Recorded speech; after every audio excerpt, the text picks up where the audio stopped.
Hello everyone, welcome again. In our Change of World School of Prayer series today, we are going to be looking at prayer as an act of confiding in God. And we're going to be reading from the book of Daniel chapter 2 verse 20 to 22, which says, Daniel said, Blessed be the name of God forever and ever. To him belong wisdom and might. He changes time and season. He removes kings and sets up kings. He gives wisdom to the wise and knowledge to those who have understanding. He reveals deep and mysterious things. He knows what is in the darkness, and the light dwells with him. So we see here that there is nothing that God cannot do.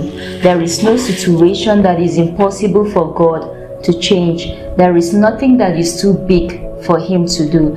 And so wherever we are faced with any challenge, whenever we're faced with any situation that seems impossible, it's expected of us that we go to God in the place of prayers and then just go to him the way we are without holding back anything. Just like we saw in the case of Hannah, who was trusting God for a child.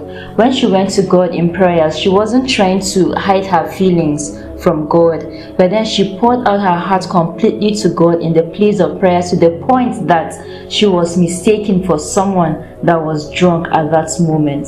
And then Hannah did not go and cry before her husband. She didn't go to cry before Eli or her co-wife Peninnah, but then she channeled her heart's desires and her tears before God completely, and then we saw the results that God brought about. So whatever it is that we are faced with in life, whatever we are trusting God for, is expected that we go to him directly with an open mind, without hiding anything, instead of going to people, because most times we might just dwell on going to people and we might not really get the results that we want.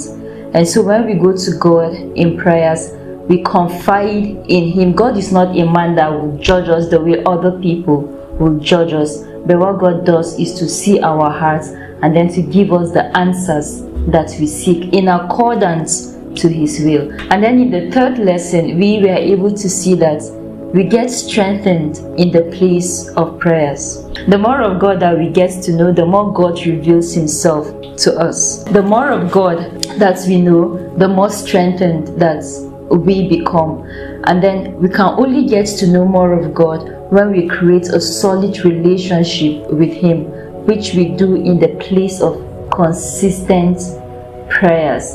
Not just the kind of prayers that we will do to satisfy our conscience, but the prayers that we do it with the whole of our hearts, with the whole of our mind, with the whole of